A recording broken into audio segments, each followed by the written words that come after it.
are in vain. I beg to disagree. Let our brother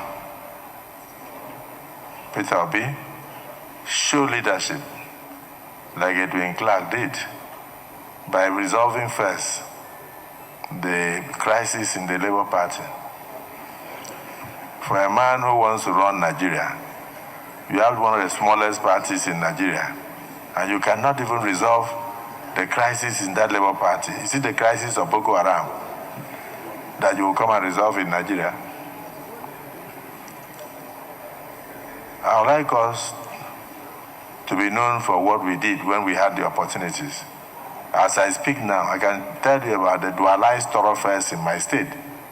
I can tell about the flyovers in my state. I can tell about the best international hospital in my state. I can tell about the monuments of government houses that I built, both for the governor and deputy. I'm one of the best digitalized governor's office in Nigeria. I can tell you about the best international stadium in West Africa. I can tell you about the free and compulsory education that I did for all Nigerians. I can tell you about the unity I brought in religion by sponsoring over 5,800 Muslims to the Holy Land and over 12 to 15,000 Christians to Rome and to Jerusalem. But then, those who are aspiring as presidential candidates and trying to cause division with their mouths, using the social media, tell them to resolve the small crisis in the smallest party they have in Nigeria first, before they come to talk about the larger Nigeria. But for the social media, it is unregulated. I wish you luck as you have a field day. That was violent. Let me take this tweet. From Voice of the Oppressed, he wrote, misplaced priorities in his achievements mentioned in this video when he was governor. For example, 1, sent thousands of Muslims to Hajj and thousands of Christians to Rome and Israel for pilgrimage. The question is, what value does it add to GDP? 2, building the largest stadium in the West Africa in a country where our local league is crippled. 3, bragging of building of government houses for privileged few in this 21st century in a country where it's at brim of collapsing.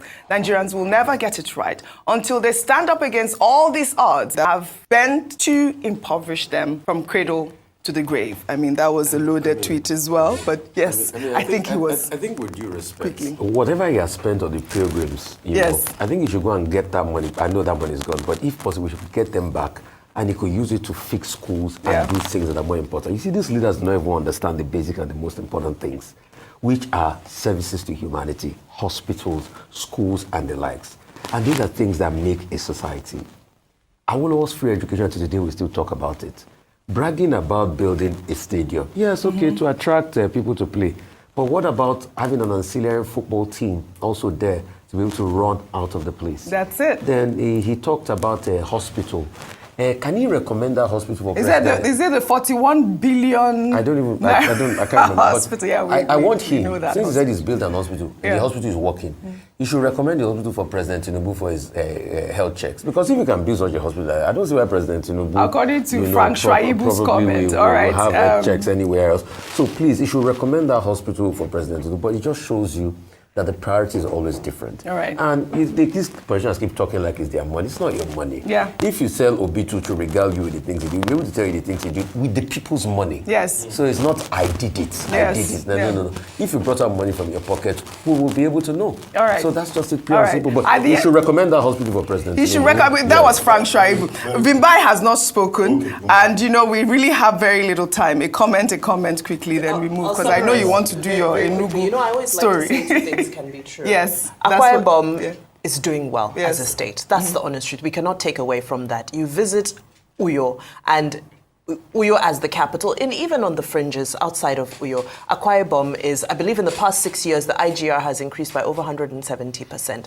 Having said that, I also think that it's not necessary to use some of these platforms to attack somebody who is not in the Senate. I understand if it was a debate happening within the Senate floor about opposition or about other things, but to bring that conversation into whatever was happening in the Senate at that moment, I think may have been misplaced. However, having said that, does the Labour Party drama need to be resolved? It does. Right. And this is what's happening with opposition parties across Africa. We spoke about Hakainde Hichilema here earlier, the Zambian opposition who came into power, and now America is cutting aid because they are unable to regulate the theft of medicine that is being donated by the US. So opposition parties also need to get their house in order. So Absolutely. two things I can like be that true point. at the same time. A quick comment, less than 20 seconds. Mrs. Bimbai Mutiri Ekpenyong. That's why I had to make that. No, I just wanted to say, I don't expect you no, but mine is Cross River, not what's the difference? Okay, go ahead. When I went to school in Cross River, state, the two states were the same. But, I agree with you that, there's been a lot of transformation in the Akwa Ibom state. But one thing to say quickly, I don't think anybody should claim sponsorship of pilgrimages as an achievement. Now, we have said it again and again, that Section 10 of the Nigerian Constitution says there shall be no state religion. And that is what we have always said, that state governments have no business sponsoring anybody on pilgrimage. Religion is a personal orthodoxy. If you want to go to Israel or you want to go to Saudi Arabia, sponsor yourself. So it's not something anybody can claim as achievement. Number two, very quickly also, the Godswill Akpabio International Stadium has been very useful to Nigeria. Okay. That is a very visible achievement. It's right to claim that. Number three is about Mr. Peter Obi. Now, yesterday I said he has not committed any offense with what he said. Yes. Okay, he says the labor of our leaders past is now in vain and all of that. That is his personal opinion.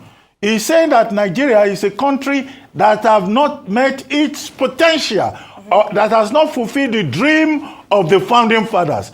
How is that a crime? Yes. Okay, so and then all this comparison and all of that, the focus should be at that plenary on Pa Edwin Clark. Correct. Because that was the occasion, Correct. Pa Edwin Well Clark. said. And then the Senate president was saying he was speaking in the voice of Pa Edwin Clark. I didn't.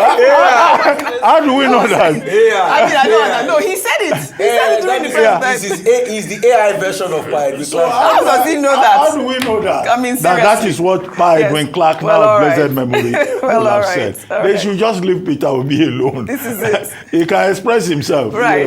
He's a citizen. Like we said yesterday, we always have to speak truth to power. Seriously.